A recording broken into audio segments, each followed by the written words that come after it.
2절 말씀까지 제가 읽겠습니다.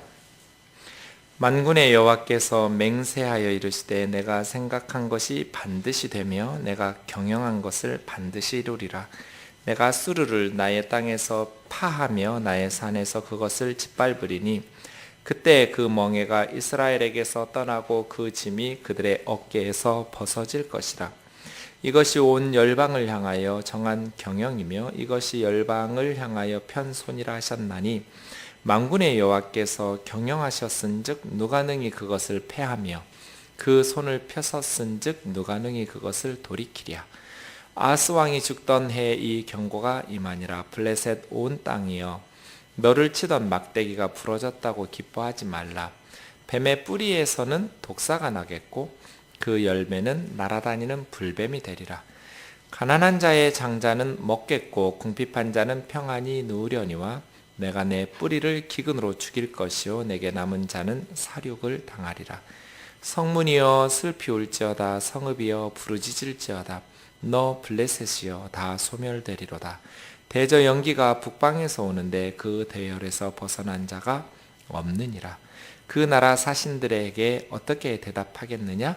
여호와께서 시온을 세우셨으니 그 백성의 공고한 자들이 그 안에서 피난하리라 할 것이니라. 아멘. 이사야서 13장에서 23장까지는 이스라엘 주변에 있는 바벨론에서부터 시작해서 두로까지 주변에 있는 나라들에 대한 하나님의 심판의 말씀을 선포하고 있습니다.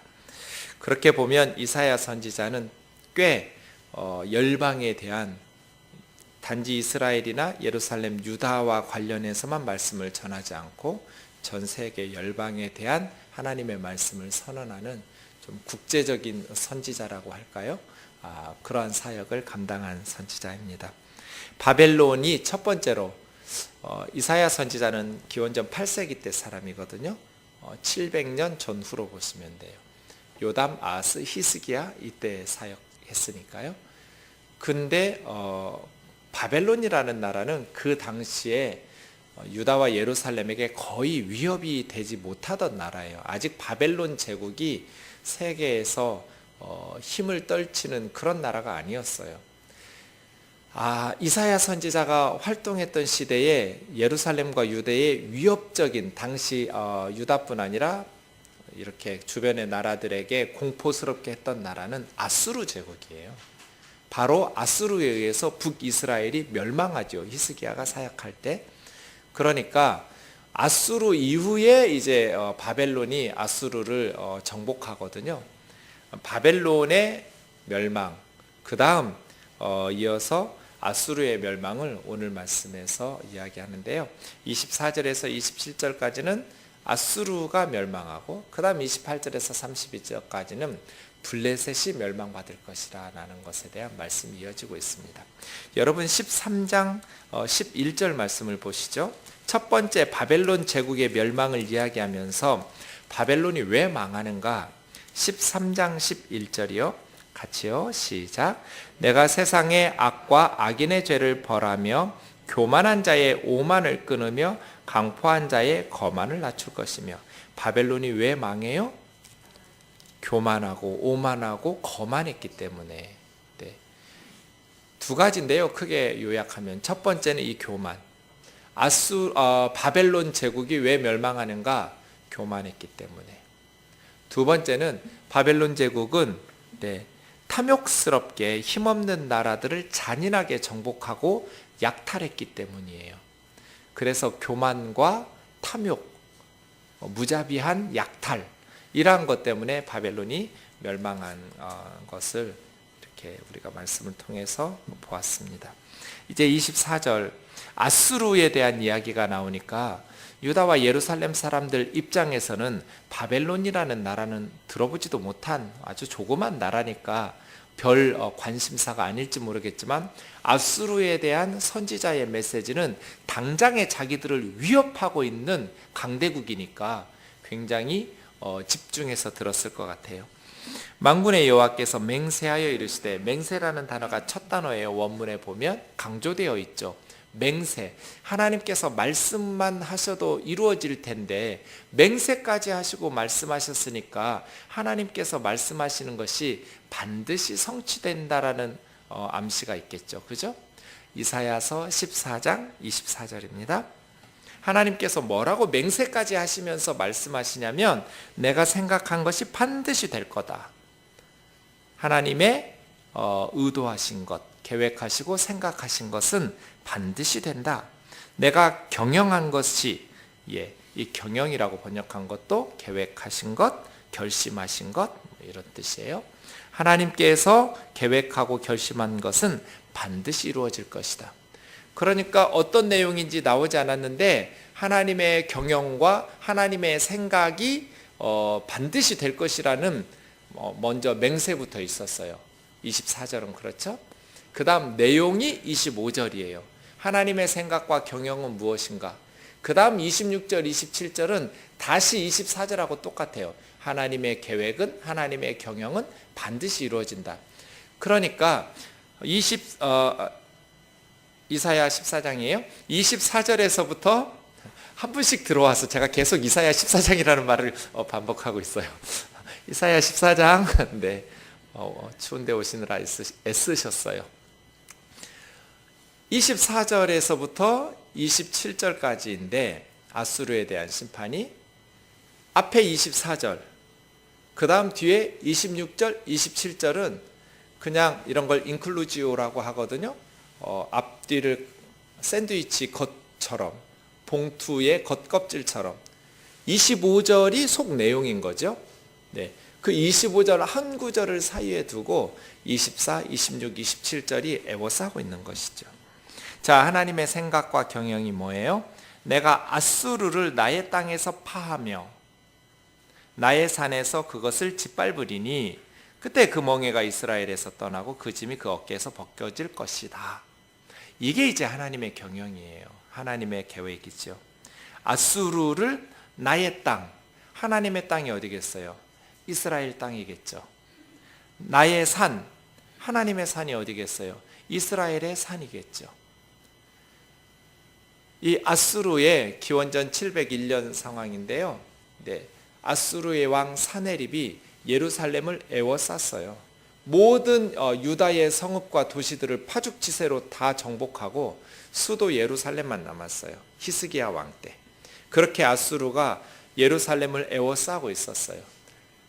하나님의 땅, 하나님의 산이라고 그래요. 나의 땅, 나의 산.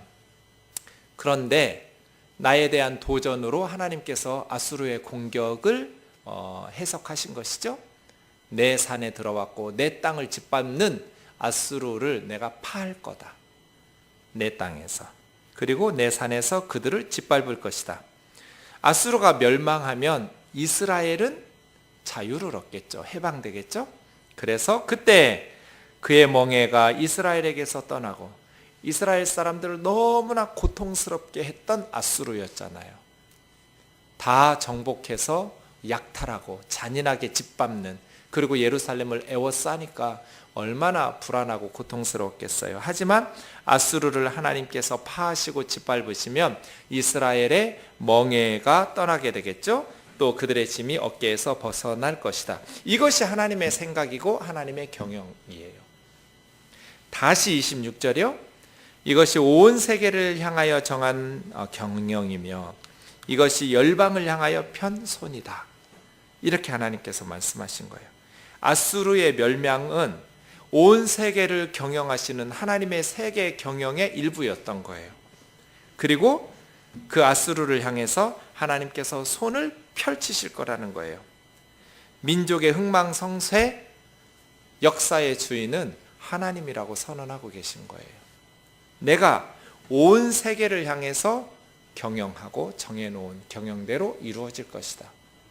그리고 열방을 향해서 손을 펴셨다는 것은 심판하신다는 거예요. 손보신다는 거거든요. 이렇게 하나님 말씀하시는 27절, 만군의 여호와께서 경영하셨은즉 누가 능히 그것을 패하며 그의 손을 펴셨은즉 누가 능히 그것을 돌이키랴. 질문이 두 개죠. 대답은 뭐예요? 아무도 능히 하나님의 계획을 패할 수 없고 어떤 세력도 하나님께서 계획하신 것을 막을 수 없다. 이게 정답이에요. 여러분, 그러니까 25절 내용 한 가지를 지금 굉장히 훨씬 더 많은 구절, 3배나 많은 구절이죠. 24절, 26절, 27절에서 이것은 반드시 이루어진다라는 것을 강조하고 있어요. 정작 하나님의 계획과 내용은 25절 한 구절이에요. 내가 아수르를 나의 땅에서 파할 거다. 나의 산에서 짓밟을 거다. 그래서 아수르의 멍에가 이스라엘 백성들에게서 벗겨지고 그들의 짐이 풀어질 것이다. 딱 25절 한 구절인데요. 이 한 구절 말씀하시는데 앞뒤로 엄청나게 많은 강조점, 이 25절이 반드시 실행될 것이다. 24절에서는 하나님께서 맹세까지 하시면서 반드시 하나님의 생각과 경영이 이루어질 거다. 26절에서는 세계를 향해서 정해놓으신 하나님의 경영이다. 반드시 이루어진다. 그 말씀 받아서 27절에서는 만군의 여호와께서 정하셨으니 누가 능히 그것을 막고 누가 그의 계획을 방해하고 막아설 수 있느냐? 없다. 왜 이렇게 말할까요? 25절 한 구절만 있으면 될 것 같은데 왜 앞뒤로 24절, 26절, 27절에서 이렇게 길게 25절에 하나님의 계획이 반드시 실행될 것이라고 강조하고 있을까요? 여러분, 제가 무슨 질문하고 있는지는 아시겠죠? 그렇죠? 25절만 말씀하시면 돼요. 근데 왜 이렇게 25절이 반드시 이루어질 거야? 하나님이 맹세하시고 반드시 이루어진다. 그 다음에 말씀하신 뒤에도 반드시 누구도 능히 하나님의 계획을 막을 수 없다. 왜 이렇게 강조하고 있을까요? 이사야 선지자는? 사람들이 이 말을 잘 믿을 것 같으면 이렇게 강조하겠어요? 안 하겠어요? 할 필요가 없죠. 안 믿을 테니까. 하나님이 맹세까지 하시면서 반드시 실행하신다고 말씀하시는 거예요. 저라도 안 믿었을 거예요. 아수르는 지금으로 하면 미국이나 중국이나 러시아나 일본과 같은 최강대국이에요. 그런데 그 아수르를 당해낸 나라가 없어요. 북쪽에서부터 파죽지세로 나라들을 정복하고 내려왔어요. 그런데 그 아수르가 이스라엘에서 이 조그만 이스라엘이라는 나라, 이스라엘 전체 다 했을 때 다윗 솔로몬 때 다 해봐도 전라남북도 합해놓은 것밖에 안 돼요. 땅이 아주 조그만 나라예요. 우리 이스라엘 땅에서, 이스라엘 산에서, 이 예루살렘에서 시온산이 저 아수르의 세계 최강의 군대를 파하고 짓밟으신다고? 이 말이 믿겨져요? 조그만 나라하고 지금 미국하고 싸우는데 그 나라가 미국을 이긴다고? 완전히 미국은 망할 거라고, 그 조그만 나라에서. 그런 말 하면 그 선지자를 예루살렘 사람들, 유다 사람들은 미친 사람 취급하겠죠. 왜냐하면 그런 일은 일어나지 않을 테니까요. 자기들 생각에는. 그래서 이렇게 강조하고 있는 거예요. 아마 이사야 선지자의 예언을 대부분 사람들은 헛소리쯤으로 여겼을 것 같아요. 정말 믿기 어려운 예언이니까요. 그래서 이렇게 강조하고 있는 거예요. 25절 한 구절을 24절과 26절, 27절이 에워싸고 있는 거예요. 그런데 그 에워싼 내용은 하나님이 계획하셨다. 하나님의 경영은 반드시 이루어질 것이다. 누구도 능히 막을 수 없을 것이다. 이 얘기를 왜 할까요? 아수르는 하나님께서 처리하실 테니까 너희는 걱정하지 말라는 거예요. 오직 하나님만 아수르의 오만과 교만을 심판하실 수 있다는 뜻이죠. 그러니 이 말씀은 하나님에 대한 신뢰가 없으면 붙잡기 어려운 말씀이에요. 이 말씀 믿지 못하면 이스라엘은 어떻게 하겠어요? 아수르의 공격에 대비하기 위한 애굽과 동맹을 맺는다든지, 북이스라엘이나 주변의 모압이나 암몬이나 블레셋이나 이런 나라들에게 또 원조 보내면서 보물을 갖다 바치면서 군사력 좀 지원해 달라고 요청하겠죠? 그런데 하나님은 그러지 말라는 거예요. 히스기야 왕 기원전 701년에 실제로 예루살렘이 포위됐을 때, 유다의 모든 성읍들이 아수르의 수중에 넘어갔을 때, 이 말씀 붙들고 있는 이 절망적이고 다급한 상황에서 이 이사야 선지자의 메시지를 붙들고 있는 것은 정말 불가능에 가까울 만큼 힘든 약속이었을 것 같아요. 그래서예요. 여러분, 요즘 청문회 중인데요. 왜 최고 학부를 나오고 자기 분야에서 그렇게 열심히 노력해서 높은 지위까지 올라가셨던 분들이 줄줄이 감옥에 가고 청문회에 끌려 나와서 곤욕을 당하실까요? 아수르가 망할 거라고 생각했다면 그렇게 하지 않겠죠. 이러한 거짓된 나라가 망할 거야, 잘못된 권력, 언젠가 하나님의 심판을 받을 거라고 생각했다면 그 지혜로운 똑똑한 사람들이 친일파가 됐겠어요? 일본이 망하지 않을 거라고 생각하니까, 대통령의 백이 있으니 최순실의 권력이 망하지 않을 거라고 생각하니까, 무너질 줄 몰랐으니까 그렇게 어리석은 선택들을 하신 거잖아요.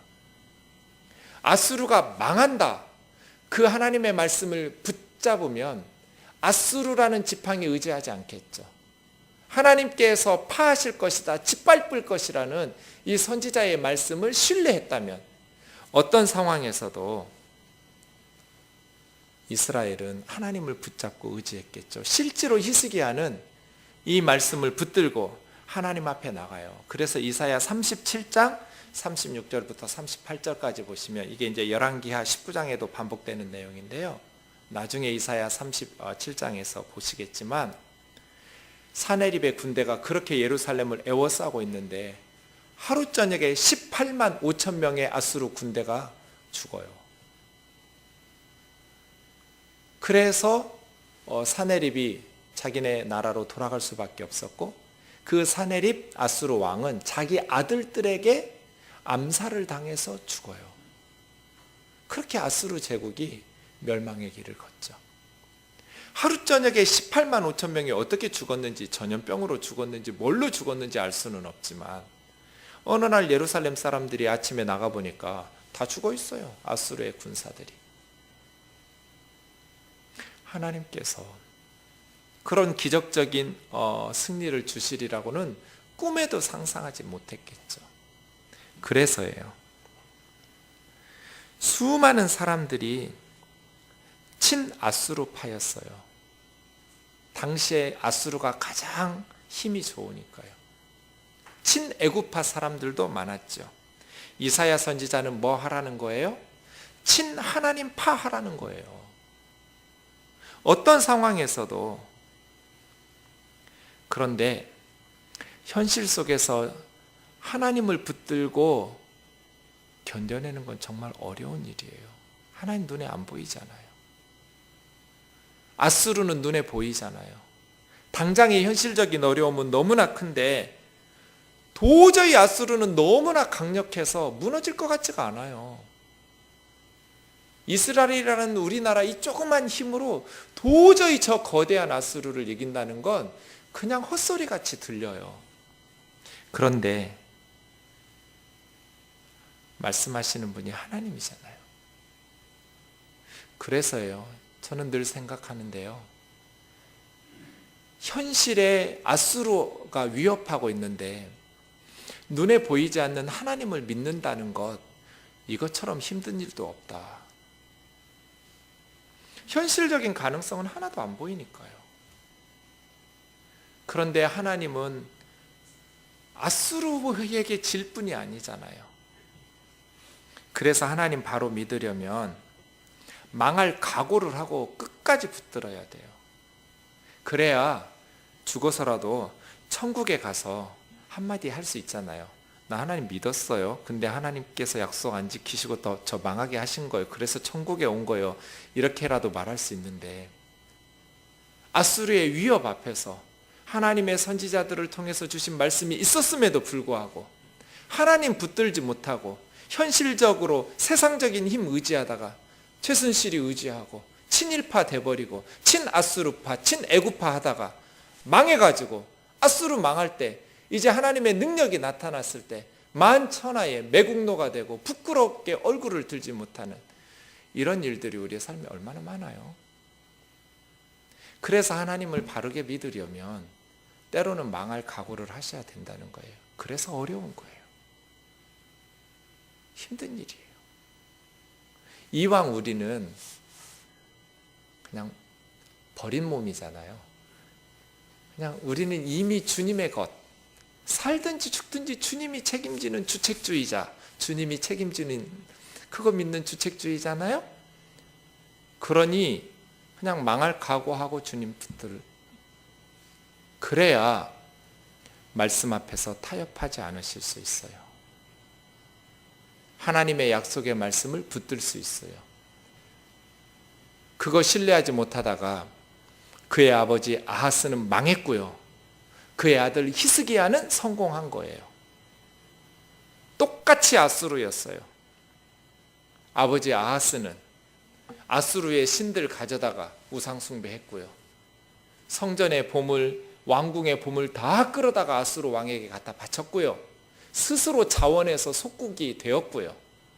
그의 아들 히스기야는 선지자의 말씀을 듣고 하나님의 약속을 붙들고 파죽지세로 밀고 오는 아수르에 맞서서,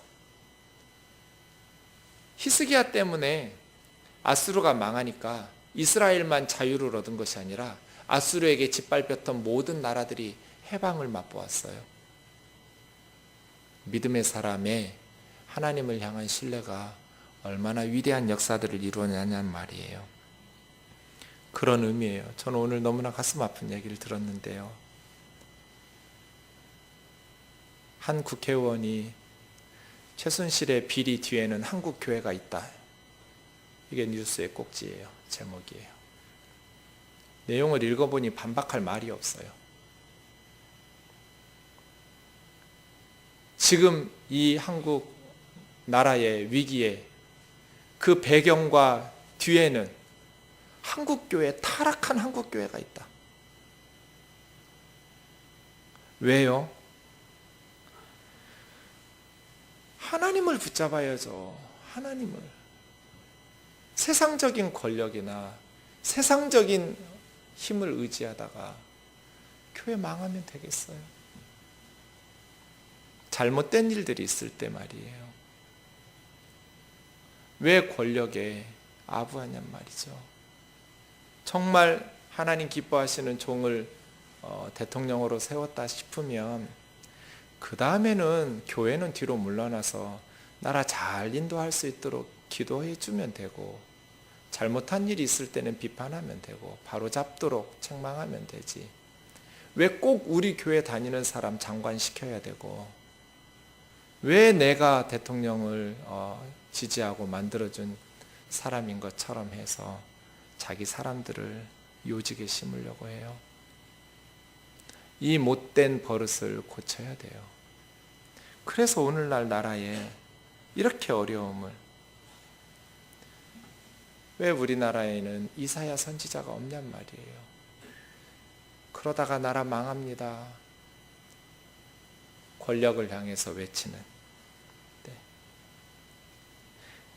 쓴소리하는 그러한 바른 주의 종들이 없는지 모르겠어요. 이사야의 말씀을 아수르가 듣겠어요? 안 듣죠. 이스라엘 사람이 들어요. 예루살렘과 유다 사람들에게 들으라고 하는 소리예요. 이런 말 세상 사람들 안 들어요. 그리스도인들 들으라고 하는 소리예요.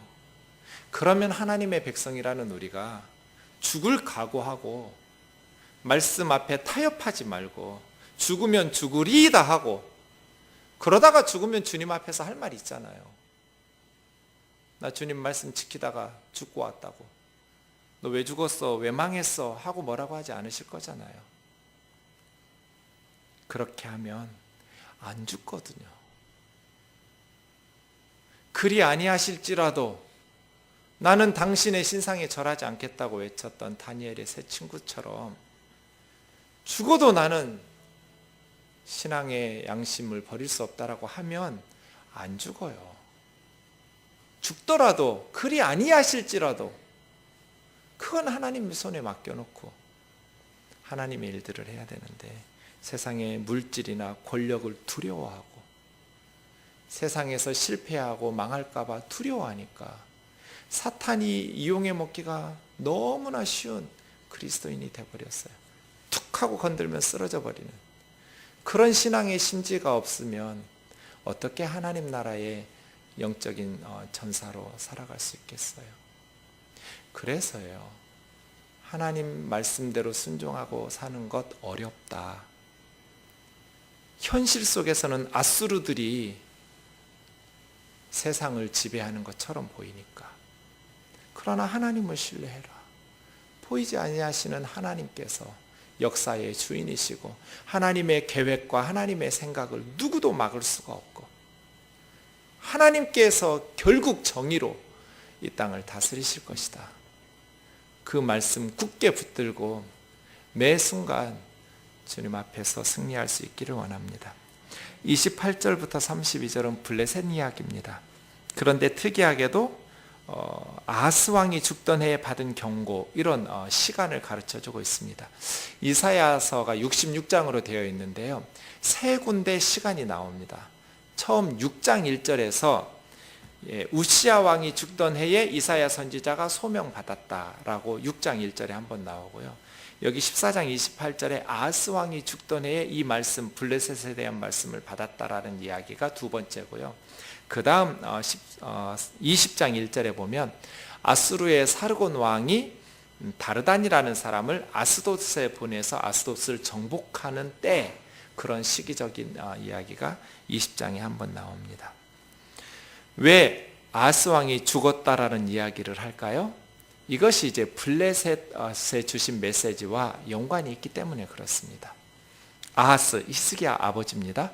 아하스 왕이 죽던 해에 받은 경고인데, 블레셋 온 땅이여 너를 치던 막대기가 부러졌다고 기뻐하지 말라. 뱀의 뿌리에서는 독사가 나고 그 열매에는 날아다니는 불뱀이 될 것이다. 가난한 자의 장자는 먹고 궁핍한 자는 평안히 눕겠지만 내가 네 뿌리를 기근으로 죽일 것이고 너에게 남은 자는 사륙당해서 다 죽을 거다. 성문이여 슬피 울고 성읍이여 부르짖을지어다. 너 블레셋이여 다 소멸되리로다. 왜냐하면 연기가 북방에서 오는데 그 대열에서 벗어난 자가 없느니라. 그 나라 사신들에게 어떻게 대답하겠느냐? 여호와께서 시온을 세우셨으니 그 백성의 공고한 자들이 그 안에서 피난하리라 할 것이니라. 이게 무슨 말 같으세요? 32절에 그 나라 사신들은 어느 나라 사신들일까요? 블레셋의 사신이에요. 아하스 왕이 죽었으면 옆에 있는 블레셋은 조문객을 보내겠죠. 조문객을 보낼 때 그 사신들이 단순히 애도할 뿐 아니라 뭔가 메시지가 있는 거예요. 어떤 메시지가 있겠어요? 블레셋의 이로운 그런 어떤 역할을 하려고 하겠죠? 네. 아하스는 말씀드린 것처럼 친아수르파 왕이에요. 아수르에게 모든 보물을 갖다 바치면서 스스로 아수르의 속국이 되기를 자처한 왕이죠. 우상 숭배를 했던 사람이에요. 예.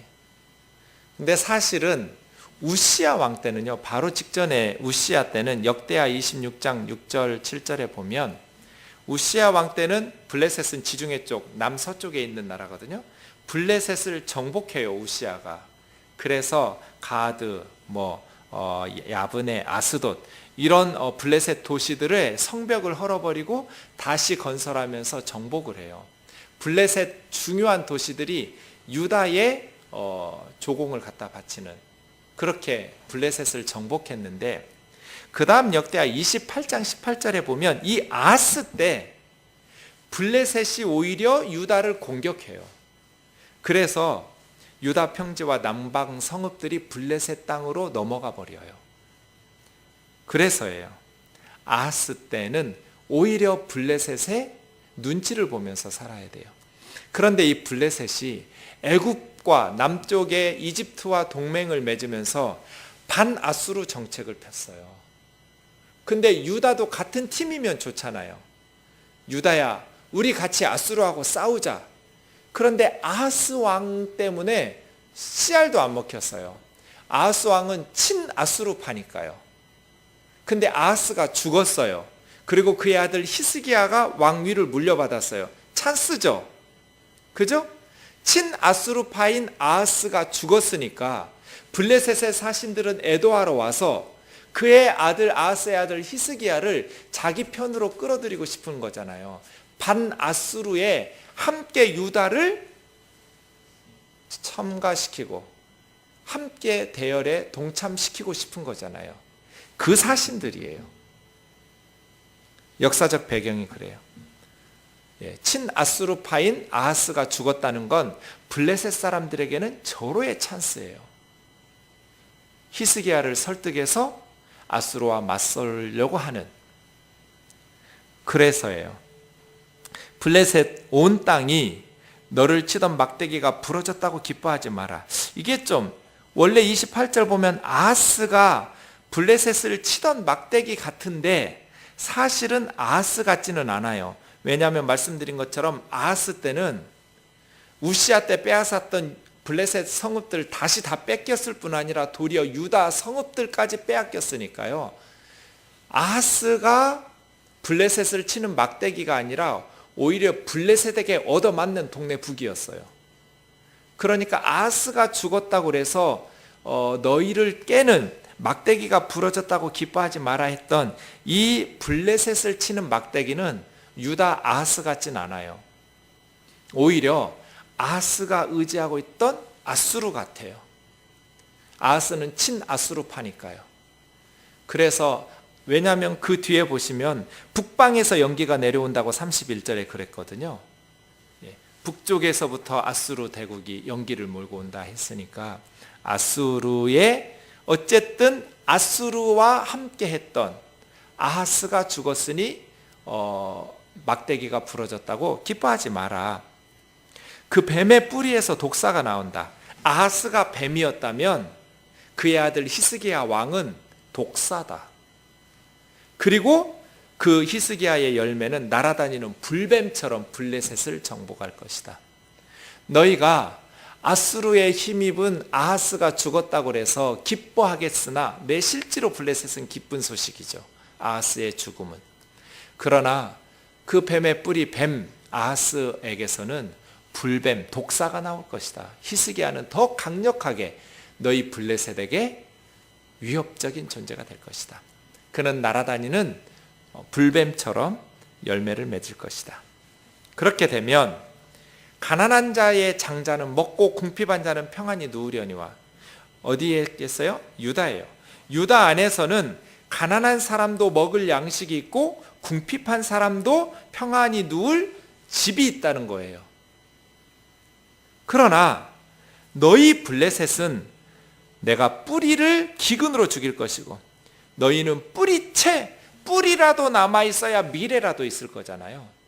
근데 블레셋은 뿌리까지도 굶주림으로 죽을 것이다. 기근으로.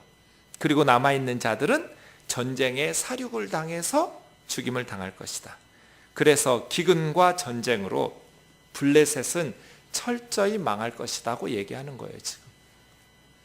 그러면 성문이여 슬피 울지어다. 왜요? 블레셋이 멸망할 테니까. 온 성문과 성읍이 통곡의 장례식장이 되지 않겠어요? 그래서 성문과 성읍에게 슬피 울고 부르짖으라고 하는 거예요. 블레셋이 다 소멸될 테니까. 대저 연기가 북방에서 오는데 얼마나 많은 사람들이 오는지 먼지가 연기처럼 난다, 이렇게 해석할 수도 있고요. 모든 나라들을 정복하고 다 불태우면서 연기들을 피우면서 정복해 오는데, 이렇게 해도 좋겠어요.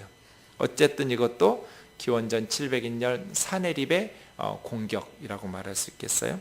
블레셋까지 정복되죠. 그 대열에서 벗어난 자가 없어. 아수르의 군사들이 얼마나 훈련이 잘 됐는지 대열에서 이탈하는 나고되는 군사가 없을 만큼 그렇게 잘 훈련되고 준비된 군대가 북쪽에서부터 밀고 와서 너희들을 칠 것이다. 그러면 그 나라 사신에게 유다 사람들, 예루살렘의 히스기야의 신하들은 뭐라고 대답하겠어요? 여호와께서 시온을 세우셨으니 그 백성의 공고한 자들이 여호와 안에서 그 안에서 피난할 것이라고 대답해야 된다는 거예요. 블레셋이 와서 야, 너희 아버지 아하스는 그 아수르에게 조공 갖다 바치면서 나라를 이렇게 어렵게 했는데 이참에 우리랑 합세해서 애굽도 도와준다니까 우리가 아수르를 격파하자, 이렇게 말할 것이에요. 블레셋의 사신들은. 그러나 히스기야는 뭐라고 말해야 돼요? 블레셋 망한다. 블레셋은 망할 거니까 블레셋 사신들의 말을 들으면 돼요, 안 돼요? 안 되죠. 시온은 하나님께서 세우셨다.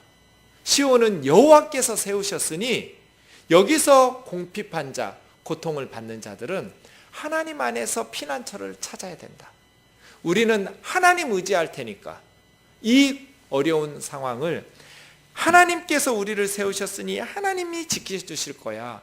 그러니 우리는 하나님 의지할 거니까 블레셋 너희와 동맹을 맺을 필요가 없어. 너희는 망할 거니까.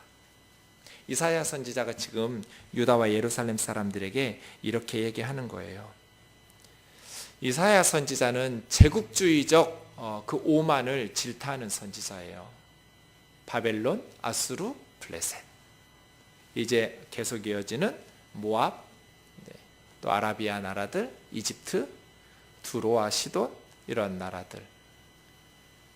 그 나라들이 교만하고 오만한 것들을 심판하는. 그래서예요. 32절 말씀. 세상 사람들이 우리에게 사신을 보내서 물으면 너 어떻게 할 거야? 라고 물을 때 우리의 대답은 이러해야 돼요.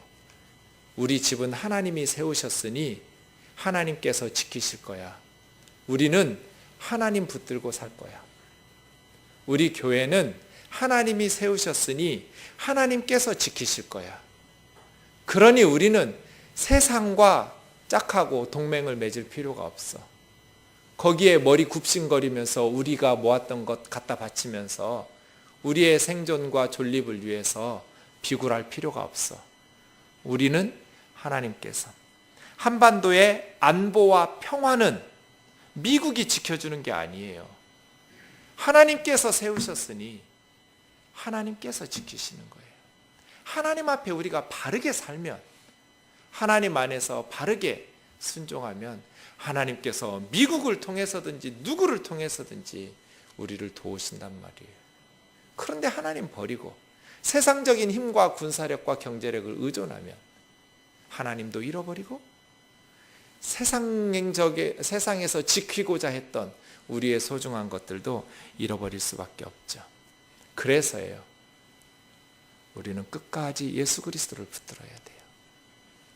제가 오늘도 한 자매님에게 너무너무 힘들어하는, 사는 것 자체가 너무나 고통스러운, 끝까지 예수 그리스도를 붙들라고, 마지막 순간까지 예수 그리스도를 붙잡으라고. 예수님을 붙잡아야 될 이유가 두 가지가 있다고. 첫 번째, 예수님의 힘이 세니까. 예수님은 자기 사람들을 절대로 뺏기지 않아요. 예수님이 우리를 자기의 소유 삼으시려고 십자가에서 벌거벗고 죽으셨어요. 십자가에 못 박히신 이유가 우리들 때문이에요. 그런데 예수님께서 우리를 사탄에게 뺏기시겠어요? 절대로 자기 것을 뺏기지 않으실 분이에요. 예수님은 강한 분이다. 힘이 세다.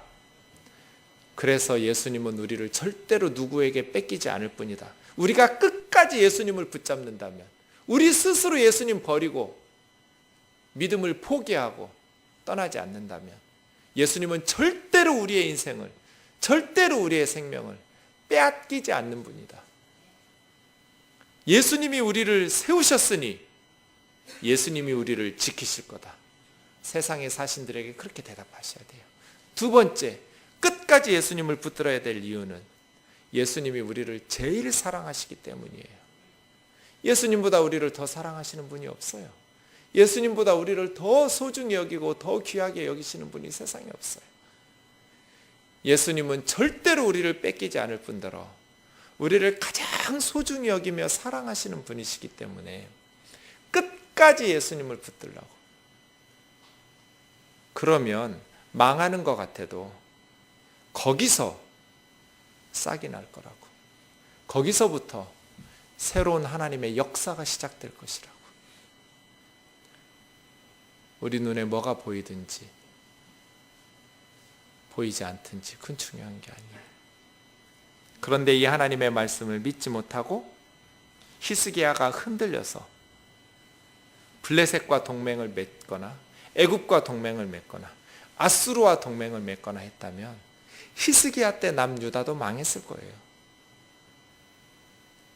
그런데 이사야 선지자의 말씀을 듣고 히스기야가 그 불안한 사내립이 예루살렘을 에워싼 그 위기의 상황을 버텨내요. 그래서 결국 나라를 구하는 구국의 왕이 되어버려요. 히스기야가 한 것은 아수르 왕에게 받았던 그 편지, 위협하는 편지 성전에 하나님 앞에 펼쳐놓고 기도한 것밖에 없어요. 그랬더니 이사야 선지자를 통해서 하나님 계속 말씀하시는 거예요. 걱정하지 말라고. 하루아침에 18만 5천 명이 죽었어요. 이 블레셋도 사네립에게, 나중에는 이제 기원전 609년 608년 이때는 동맹을 맺었던 애굽에게 다시 블레셋이 치명타를 입어요. 그때 바로 느고인데요. 애굽의 느고 왕에게. 그러다가 결국 바벨론 느부갓네살에게 블레셋이 멸망해요. 블레셋 망한다. 그러니 그들을 의지하지 마라. 사랑하는 형제자매 여러분, 우리는 현실 속에서 살기 때문에 우리가 의지할 만한 힘 있는 사람이 있으면 너무 좋죠. 그런 힘 있는 권력을 가진 사람이 없으면 좀 불안하고 세상 살면서 억울한 일을 당하는 것 같기도 하죠.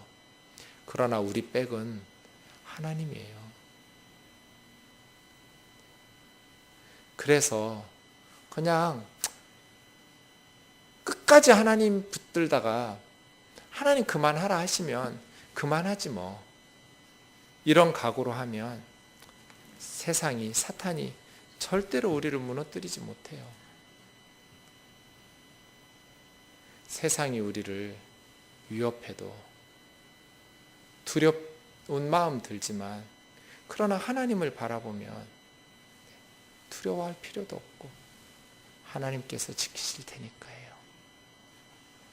여호와께서 시온을 세우셨으니 그의 백성의 공고한 자들이 그분 안에서 피난처를 찾으리로다. 우리는 하나님 안에서 피난처를 찾을 것이다. 그러한 믿음으로 승리할 수 있기를 원합니다. 우리 찬양합시다.